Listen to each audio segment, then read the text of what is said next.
नमस्कार, जय श्री राम, हर हर महादेव।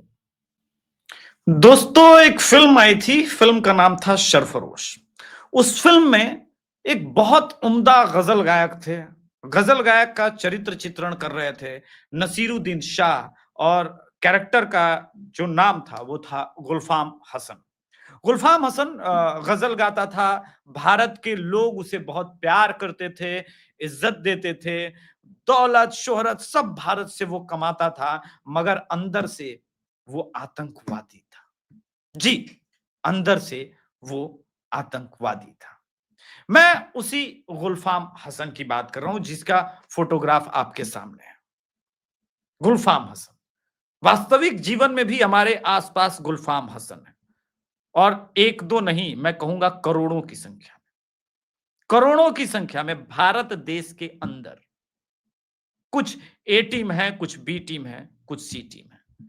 लेकिन इन सब पर हम आगे बढ़े उससे पहले एक रोचक, एक जबरदस्त कहानी जो अभिषेक तिवारी के स्टाइल में आप लोग हमेशा सुनते हैं। एक एक लकड़बग्घों की टीम थी। उसने कहा कि यार, जब तक इस हाथी को देखता हूं, सोचता हूं हमारे और हमारे बच्चों के खाने पीने का 4 महीने का इंतजाम कम से कम अगर ये हाथी मर जाए तो हो जाए। सर्दियों के दिन आने वाले हैं। कुछ लकड़बग्घे मिलकर के उस हाथी के पास जाते हैं, कहते थे महाराज आदाब। आदाब बजाते हैं महाराज, आप राजा हैं, महाराजा हैं। हाथी ने कहा नहीं नहीं, आप लोग का तो ये तो आप लोग की जर्रा नवाजी है। हालांकि उसे उर्दू नहीं आती थी, लेकिन उसने बोला जर्रा नवाजी है जो आप मुझे महाराज के तौर पे देखते हैं, मगर मैं तो महाराज नहीं हूं। अब फिर लकड़बग्घों ने कहना शुरू किया, अरे महाराज क्या बात कर रहे हैं, आपसे बड़ा है कोई पूरे जंगल में? आपसे बड़ा दरिया दिल, रहम दिल कोई है?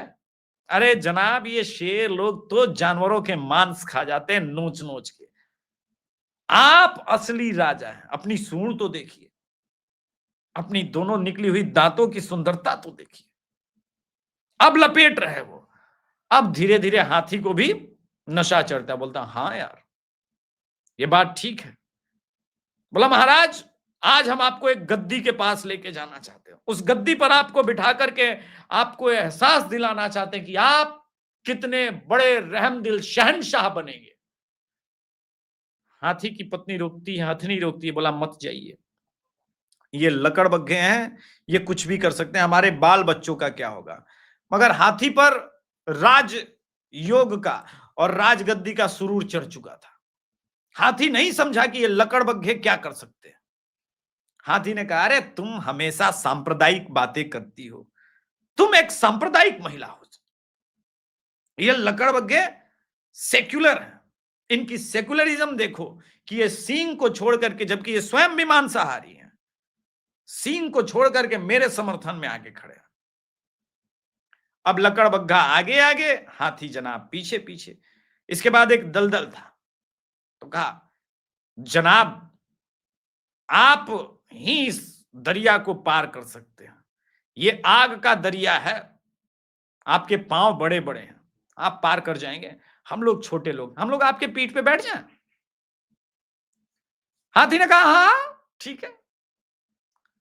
जैसे ही वो पीठ पे बैठे, वो दलदल में हाथी फंसा, ये पेड़ पर जंप करके वापस आ गए, और हाथी धीरे धीरे दलदल में फंसता रहा। उसे अपने बीवी बच्चे याद आ रहे थे। अब उन्होंने बोला, तुम लोगों ने तो मुझे दलदल में फंसा दिया है। लकड़बग्घे हंसे।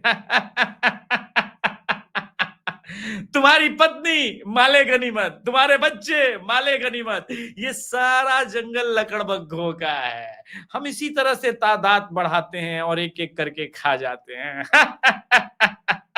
मरोगे तुम, और 4 महीने हमारे बच्चों के खाने पीने का इंतजाम हो जाएगा। दरअसल देश में भी दोस्तों लकड़बग्घे इसी प्रकार से बढ़ रहे हैं, और ये लकड़बग्घे आपके परिवार को खा जाएंगे।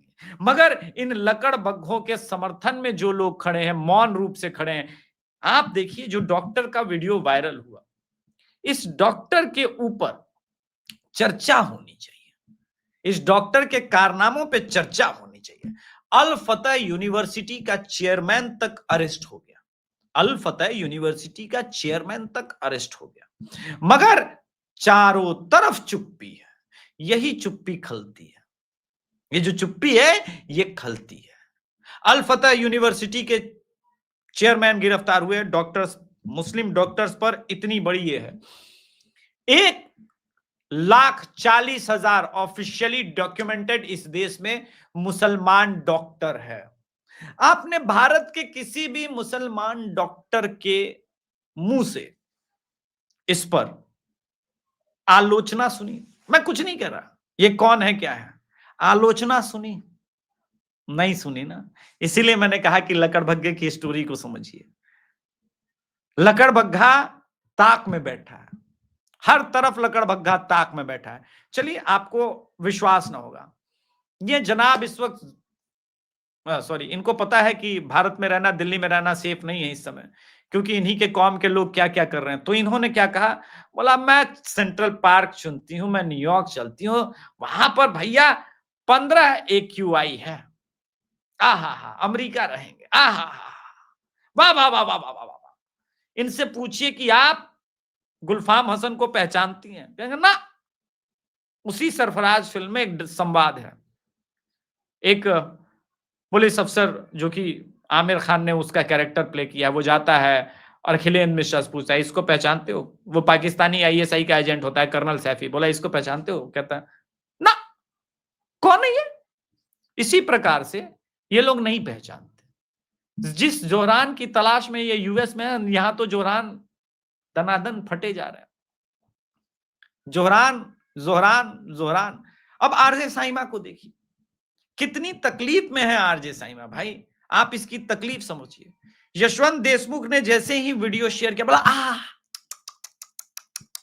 ऐसा नहीं करना, ऐसा नहीं करना, उसका वीडियो नहीं शेयर करना। ना ना, तौबा तौबा, आप ऐसे लोगों को प्रोपोगेट कर रहे हैं, जबकि ये स्वयं स्वयं क्या है, इसका उदाहरण आपको 2 फोटोग्राफ से दिखा देते हैं। देखिए, बाबा रामदेव के विरुद्ध कर रही है, और मोहम्मद जुबैर ने जो फेक न्यूज फैलाया उसको भी ये ट्वीट कर रही है नाम के साथ। तब कोई दिक्कत नहीं है। दरअसल ये वो लोग हैं जो गुलफाम हसन के समर्थक हैं, बचाना चाहते हैं। सैकड़ों हजारों गुलफाम हसन इस देश में आपका खून चूसने को आतुर है। आपका घर, आपकी गाड़ी, सब कभी उसी प्रकार से लूट ली जाएगी जैसे लाहौर में, कराची में, पाकिस्तान के हैदराबाद में लूट लिया गया। आज वहां के दलितों की स्थिति देखिए, छुपी नहीं है। पूर्वी पाकिस्तान में अगर आप जाएंगे और देखेंगे कि किस प्रकार से हिंदुओं से रेजिग्नेशन कराया जा रहा है, उन्हें जूतों की माला वो स्टूडेंट पहना रहे हैं जिनको कभी हिंदू लेक्चरर ने शिक्षित किया होगा, सिर्फ इस कारण से कि वो मुसलमान नहीं है। क्या अंतर है, पूछना चाहूंगा, क्या अंतर है पूर्वी पाकिस्तान के हिंदू में और भारत के हिंदू में? कोई अंतर नहीं है। उसी प्रकार से पूर्वी पाकिस्तान के मुसलमान में और पश्चिमी पाकिस्तान के मुसलमान में, ये प्रश्न मैं बार बार पूछता रहूंगा जब तक भारत का मुसलमान इसका उत्तर ना दे दे। क्या अंतर है, आप मुझे बताइएगा। ये सब बंगाल प्रेसिडेंसी का हिस्सा था, बिहार, अभी पश्चिम बंगाल, पूर्वी पाकिस्तान, उड़ीसा, ये सब बंगाल के ही अंदर आते। कोई अंतर नहीं है, ना DNA में, ना बड़ी किताब में। और बड़ी किताब जो वहां सिखा रहा है वो यहां भी वही कह रहा है, और उसी हिसाब से काम हो रहा है। आप सोचिए कि किस प्रकार से, क्या अंतर है। ये लोग कहेंगे ना, मैं 2 फोटोग्राफ दिखाता हूं, मैं 2 फोटोग्राफ दिखाता हूं, आप इस फोटोग्राफ को देखिए। एक तरफ बिट्टा कराटे है और एक तरफ ये है। दोनों पढ़े लिखे थे, दोनों पढ़े लिखे थे। अनएडुकेटेड और एडुकेटेड के बीच का फर्क, एक अनएडुकेटेड, एक एडुकेटेड। ये दोनों में क्या अंतर है? क्या बदल गया 25 साल में? कुछ नहीं बदला। क्या? कुछ भी नहीं बदला। इसलिए मेरे प्रश्नों से भागिए मत, मेरे प्रश्नों का उत्तर दीजिए। जावेद अख्तर ने एक बार लिखा था, ये दुनिया भर के झगड़े, ये कौम की बातें, भला हर एक टल जाए अगर तुम मिलने आ जाओ। ऐसा कुछ नहीं है। सूडान में जो कुछ भी हो रहा है आपने देखा है ना, जानते हैं ना वहां क्या हो रहा है, किन के बीच हो रहा है। ईसाई तो वहां से निकल लिए ना, फिर भी वो हो रहा है। अपने ही कौम के लोग, इन्हीं के कौम के लोग कर रहे हैं। वहां आरएसएस नहीं है, वहां मोदी नहीं है, वहां बीजेपी नहीं है। इसलिए अपने आप को वहां मत देखिए। ये जितने लोगों ने, आप कल्पना कर सकते हैं, आरजेडी, कांग्रेस, समाजवादी पार्टी, ये सब जो है चुप्पी साधे हुए। वहीं आप देखिए विद्वानों में मतभेद हो रहा है भाई साहब। आरिफ हसन कह रहे हैं वो इसका जो इनका प्रीचर है आजकल सबसे बड़ा, उसका फोटो खींच रहे हैं। उसके बाद ऊपर डॉक्टर शमा मोहम्मद जो कांग्रेस की प्रवक्ता कह रही हैं आप कैसे इस प्रकार के कृत्यों को समर्थन दे सकते हैं मालिक, ये तो ठीक बात नहीं है, दोनों मुसलमान हैं। इसलिए मैंने कहा कि विद्वानों में मतभेद नहीं है, कोई खुल के क्रिटिसाइज तक नहीं कर रहा है। सब इस मौके के ताक में बैठे हैं कि कब एक कोई फैक्ट चेकर आए और फैक्ट चेक करके बोले हा ये सब निर्दोष हैं, सब फंसा दिए गए।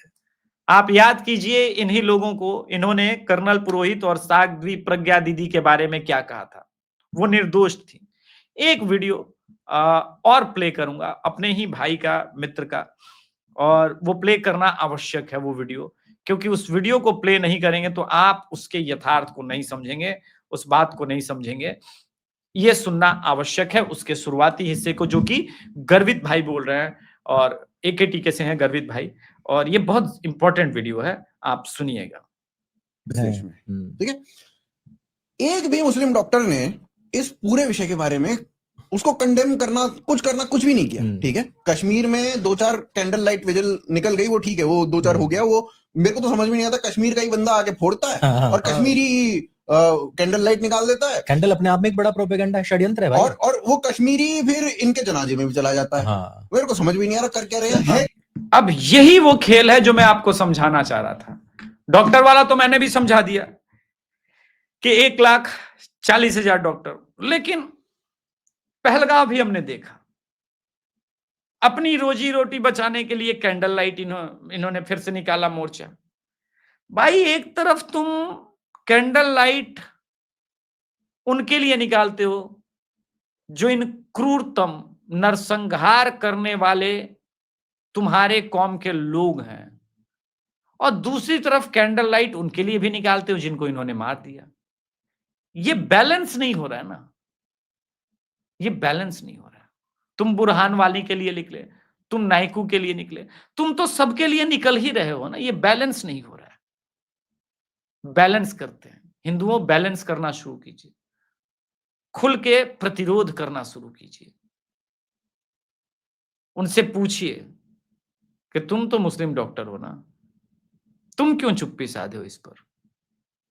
क्योंकि जिस प्रोफेशन को इन लोगों ने बदनाम किया है, इसके बाद लोग भगवान से भी पूछेंगे। भगवान से तो नहीं कोई पूछ सकता, क्योंकि वो तो परमपिता परमेश्वर हैं, लेकिन भगवान का दर्जा यहां पर डॉक्टर्स को हम हिंदू देते हैं, मुसलमानों का पता नहीं, वो नहीं दे सकते, हम हिंदू देते हैं। तो क्या हम उसके बड़े किताब के अनुसार मान लें कि जो मुस्लिम डॉक्टर होगा वो बड़े किताब के राह पे चलेगा, और बड़े किताब के अनुसार मुशरिक तो इसलिए मैंने लकड़बग्घे की कहानी सुनाई है। धन्यवाद, जय श्री राम, हर हर महादेव। कृपया चैनल को जरूर सब्सक्राइब कीजिएगा, वीडियो को लाइक कीजिएगा।